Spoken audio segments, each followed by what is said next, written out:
지금 XRP 들고 계신 분들은 오늘 영상 절대 가볍게 넘기시면 안 됩니다. 겉으로 보면 그냥 답답한 횡보처럼 보이죠. 오르지도 못하고 시원하게 뚫지도 못하고 차트만 보면 힘 빠진 것처럼 보입니다. 그런데 문제는 지금 시장이 단순히 약하다로 끝나는 자리가 아니라는 겁니다.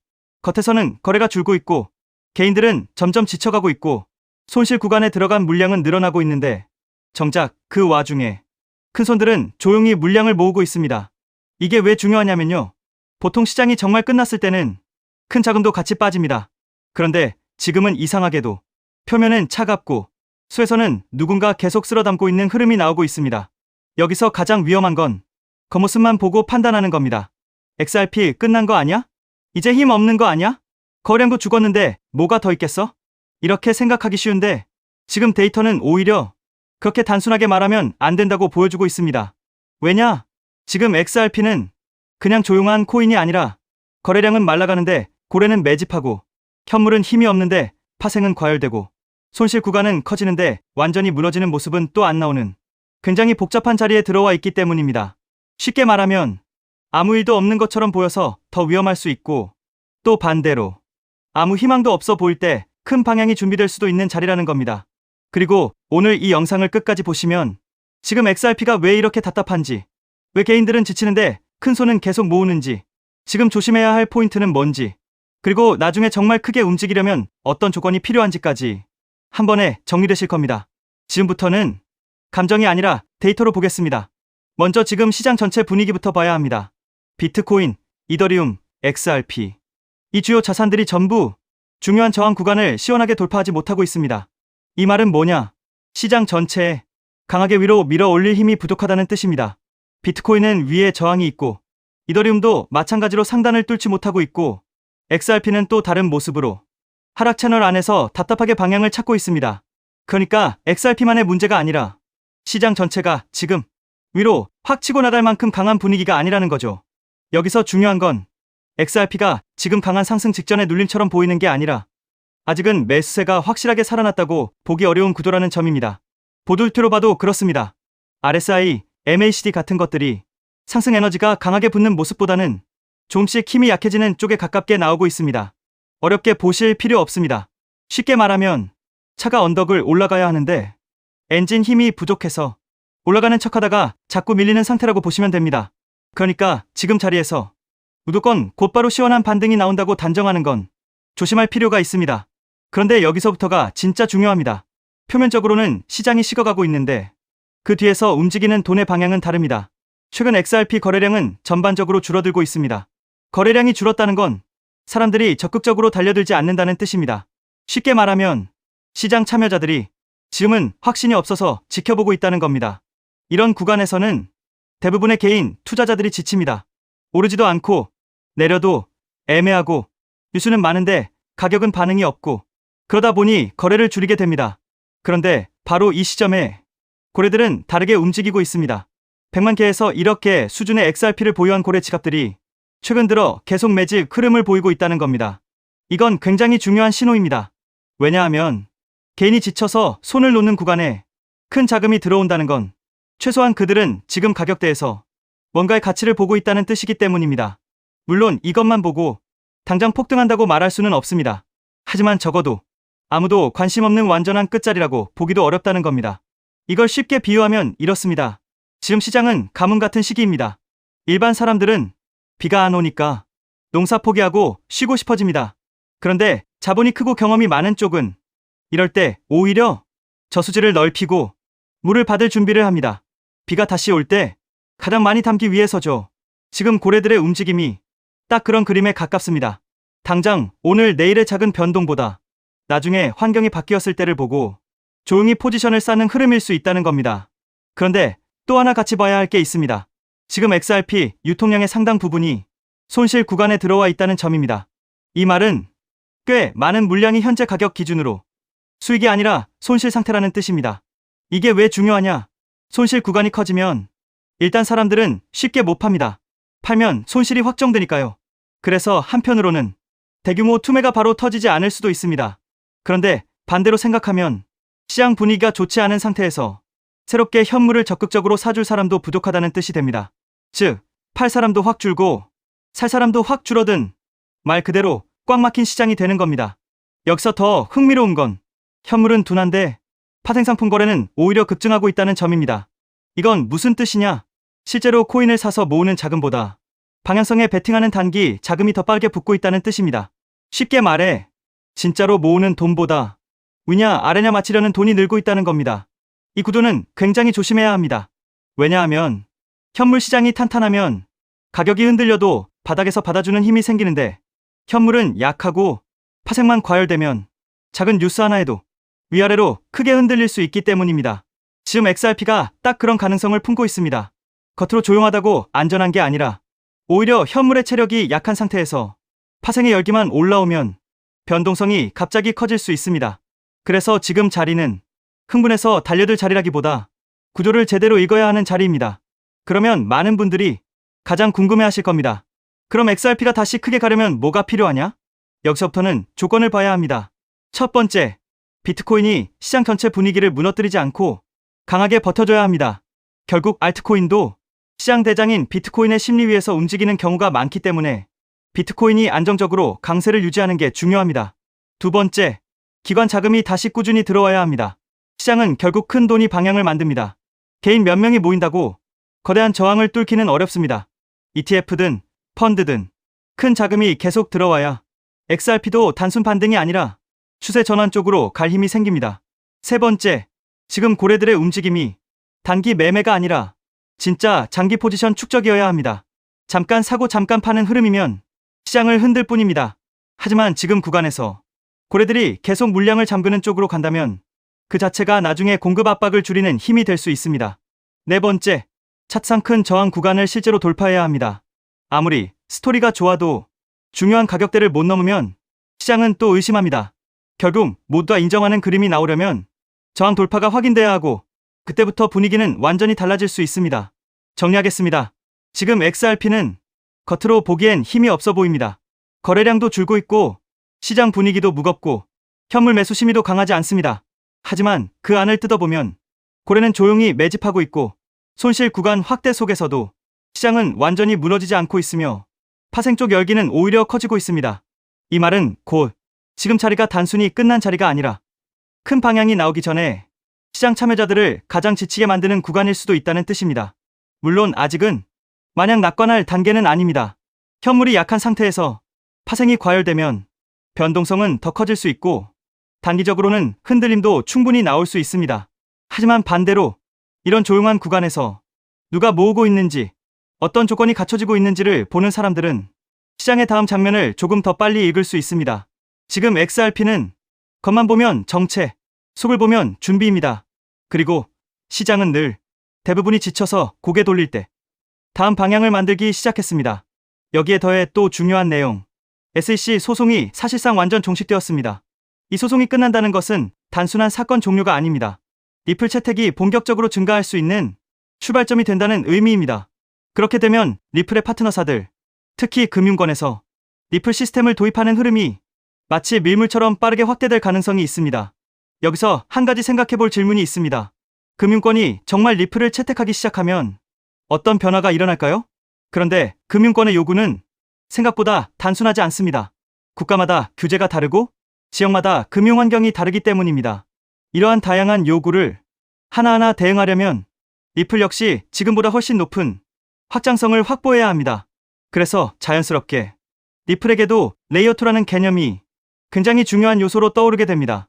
리플레저를 활용하면 국가와 국가 사이에서 자산을 이동시키는 것이 가능해집니다. 그리고 그 자산 이동 기록은 모두 리플레저 원장에 투명하게 기록됩니다. 여기서 또 하나 궁금해집니다. 이 시스템이 실제 금융권에서 사용된다면 얼마나 많은 자산이 이동하게 될까요? 리플레저를 통해 이동할 수 있는 자산은 단순히 암호화폐만을 의미하지 않습니다. 디지털 자산은 물론이고 앞으로 시작될 전 세계 은행들의 현금 자산까지도 이 시스템을 통해 이동할 수 있습니다. 이처럼 XRP가 글로벌 금융기업들과 사업을 확장해 나가기 위해서는 반드시 필요한 구조가 있습니다. 그것이 바로 레이어2입니다. 레이어2 없이 사업 확장을 시도한다면 언젠가는 한계에 부딪힐 수밖에 없습니다. 레이어1과 레이어2는 서로 경쟁하는 구조가 아니라 하나의 생태계를 만드는 공생, 관계입니다. 여기서 중요한 질문이 하나 있습니다. 전 세계 은행들이 사용하는 시스템이라면 얼마나 다양한 기능이 필요할까요? 이 생태계가 커질수록 전 세계 은행들이 요구하는 다양한 기능을 제공할 수 있습니다. 그래야 생태계 자체가 스스로 돌아갈 수 있는 자생력을 가지게 됩니다. 즉, 뿌리가 깊은 구조를 만들어 어떤 서비스가 등장하더라도 자체적으로 처리할 수 있어야 합니다. 그래야 리플이 단순한 코인이 아니라 하나의 플랫폼으로 성장할 수 있습니다. 그리고 그렇게 되어야 리플은 장기적으로 살아남을 수 있습니다. 그래서 레이어2는 단순한 보조 기술이 아닙니다. 레이어2를 통해 리플의 확장성과 범용성을 높여줘야 리플 기반 블록체인 사업들이 대거 등장하게 됩니다. 그리고 그렇게 사업들이 늘어나면서 비로소 하나의 생태계가 완성됩니다. 여기서 또 하나 중요한 질문이 생깁니다. 생태계가 커질 때 가장 큰 수혜를 보는 것은 무엇일까요? 여기서 코인 시장에 아주 흥미로운 특징 하나가 있습니다. 레이어2 코인들은 리플이 10배 상승할 때 수백 배 상승 기회를 얻을 수 있는 공생 구조를 가지고 있다는 점입니다. 그래서 많은 투자자들이 이 구조를 투자 전략으로 활용하기도 합니다. 이 원리는 주식 시장에서도 비슷한 사례를 볼 수 있습니다. 전기차 테마의 대형주였던 삼성 SDI가 약 15배 상승할 때 소형주였던 에코프로는 무려 700배 상승을 보여줬습니다. 같은 산업에 속해 있지만 상승률은 완전히 달랐습니다. 이것이 바로 생태계 구조의 특징입니다. 레이어1인 이더리움이 2배 상승할 때 레이어2 코인들이 수천 배 상승하는 현상은 이미 오래전부터 코인 시장에서 반복되어 왔습니다. 또 다른 예도 있습니다. 비트코인은 레이어1입니다. 하지만 속도와 수수료 문제 때문에 실제 거래용 화폐로 사용하기에는 한계가 있습니다. 그래서 한 가지 질문이 생깁니다. 이 문제를 해결하기 위해 어떤 기술이 등장했을까요? 그 문제를 해결하기 위해 등장한 프로젝트가 있습니다. 바로 스택스입니다. 레이어2인 스택스는 비트코인의 속도와 수수료 문제를 개선했습니다. 비트코인과 레이어2 코인은 상승할 때 같이 상승합니다. 하지만 상승률은 완전히 다릅니다. 레이어1인 비트코인이 2023년 10월 대비 2024년 3월까지 약 190% 상승할 때 레이어2 코인인 스택스는 같은 기간 동안 무려 750% 상승했습니다. 그래서 자연스럽게 이런 결론이 나옵니다. 만약 XRP가 앞으로 10배 상승한다면 리플 레이어2 코인들은 100배, 1000배 상승 가능성도 충분히 기대할 수 있다는 것입니다. 여기서 이제 가장 중요한 질문이 생깁니다. 그렇다면 리플 생태계에서 레이어2 역할을 하는 코인은 무엇일까요? 첫 번째로 제가 우리 구독자분들께 소개해드릴 리플 관련 코인은 더 루트 네트워크, The Root Network입니다. 루트 네트워크 홈페이지를 보면 XRP Ledger Integration, 즉 다양한 블록체인을 XRP 레저로 통합하는 기능을 설명하고 있습니다. XRP 사용자들이 다른 코인들을 XRP 레저 환경에서도 사용할 수 있도록 확장해주고, 이 과정에서 루트 네트워크가 브릿지 역할을 하는 리플 전용 크로스체인 솔루션이라는 것을 확인할 수 있습니다. 그래서 리플 홀더라면 반드시 알아둘 필요가 있는 프로젝트입니다. 또 하나 중요한 특징이 있습니다. 바로 블록 리워드입니다.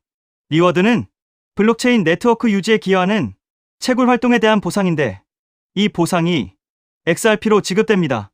즉, 루트 네트워크의 기축 통화가 XRP라는 의미입니다.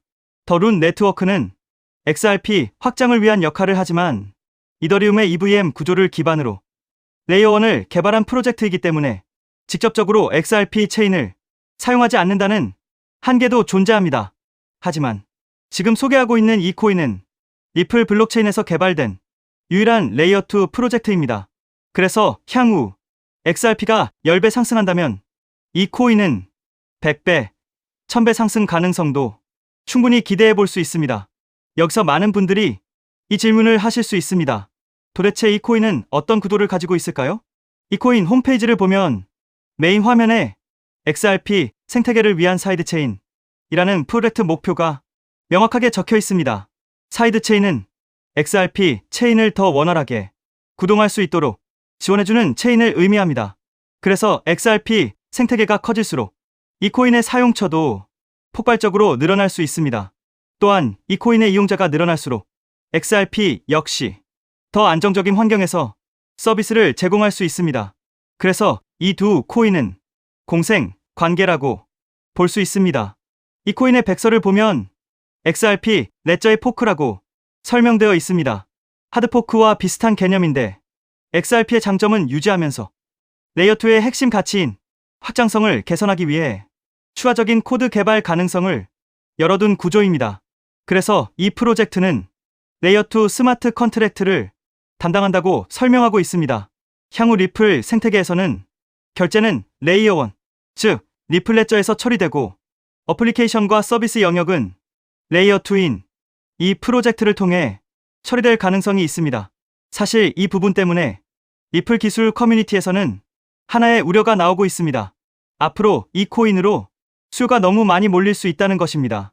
레이어2는 블록체인이라는 뿌리 위에서 꽃과 열매 역할을 하는 블록체인 애플리케이션들을 연결하는 역할을 합니다. 그런데 이 중요한 연결 구조가 거의 코인 하나에 집중되어 있습니다. 그래서 기술자 커뮤니티에서는 이 코인이 혹시 XRP보다 더 커질 수도 있는 것 아니냐는 우려까지 나오고 있습니다. 이에 대해 리플 CTO인 슈와르츠는 이렇게 이야기합니다. 새로운 체인이 등장한다고 해서 기존 체인의 가치가 떨어질 것이라고 걱정하는 것은 지금 걱정할 문제가 아니라는 것입니다. 즉, 이 코인이 너무 커질 것을 걱정하는 기술자들의 우려에 대해 리플 CTO가 직접 나서 진정시키고 있는 상황입니다.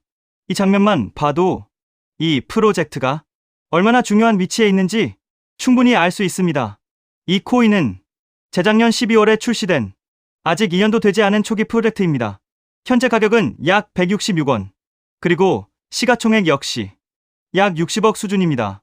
리플 XRP의 시총이 약 45조라는 점을 생각하면 아직 700분의 1도 되지 않는 저평가 영역이라고 볼 수 있습니다. 또한 전체 물량의 98% 이상이 이미 유통되어 있기 때문에 개발팀의 물량 언락으로 인한 추가 하락 위험도 크게 걱정할 필요는 없습니다. 이 코인은 리플과 직접 연결되어 앞으로 리플 생태계에서 핵심 역할을 맡게 될 가능성이 있습니다. 그래서 리플 CTO의 집중적인 관리도 받고 있습니다. 그런데 아직까지 저평가 상태인 이유가 있습니다. 리플사가 이 프로젝트에 직접 깊게 관여하고 있음에도 아직 공개적으로 크게 드러내지 않고 있기 때문입니다. 리플의 SEC 소송이 사실상 완전히 끝나 이제 금융권 사업 확장이 전략적으로 시작될 수 있습니다. 그 시점이 되면 이 코인은 폭발적인 움직임을 보일 수 있습니다. 그래서 지금은 리플 네트워크 내부 거래 정도로만 조심스럽게 운영되고 있는 것으로 추정됩니다. SEC 소송이 사실상 종식되어 리플 채택은 곧바로 확대될 가능성이 매우 높습니다. 그에 따라 금융권의 리플 시스템 도입 역시 확장됩니다. 하지만 금융권의 요구는 국가와 지역마다 매우 다양합니다. 그래서 이런 요구에 하나하나 대응하려면 리플은 반드시 더 높은 확장성을 확보해야 합니다. 그래서 바로 이 코인이 등장한 것입니다. 리플 생태계 확장을 가능하게 만드는 핵심 구조이기 때문에 기술자 커뮤니티에서는 오히려 이 코인이 너무 크게 성장할 가능성을 우려하고 있는 것입니다. 코인마켓캡의 커뮤니티 투표 결과에서도 무려 96%나 되는 사람들이 이 코인의 폭등에 투표한 것을 볼 수 있죠. 리플 XRP의 성장과 함께 수백, 수천 배 동반 성장할 이 코인 정보를 저희 구독자 여러분들께만 무료로 공유해 드리려고 합니다. 딱 10만 원이면 됩니다. 많은 돈도 필요 없습니다. 단 10만 원만 묻어두셔도 올해 인생의 방향을 바꿀 수 있는 코인입니다. 그런데 왜 지금 이 자리에서 이름을 바로 공개하지 않느냐고요? 이유는 단순합니다. 유튜브에서 이름이 공개되는 순간 세력들이 바로 움직입니다. 가격을 흔들고 판을 뒤집습니다. 그리고 뉴스가 나오고 사람들이 몰리기 시작하면 그때는 이미 늦습니다. 이 시장은 정보가 퍼진 뒤에 사는 사람이 아니라 퍼지기 전에 움직인 사람이 가져가는 구조입니다. 결국 선점이 전부입니다. 이건 단순히 좋은 코인을 찾는 문제가 아닙니다. 지금 시장에서 2026년을 버티기 위한 필수 선택에 가깝습니다. 최근 시장 하락으로 원금 손실이 컸던 분들 많으시죠? 이 코인은 그런 분들도 한 번에 만회할 수 있는 가능성이 있는 구간에 있습니다. 그래서 저는 아무에게나 공개하지 않습니다. 저를 믿고 설문에 참여해주시는 구독자분들께만 이익은 코인의 이름, 진입 구간, 그리고 목표 가격까지 모두 공유드리겠습니다.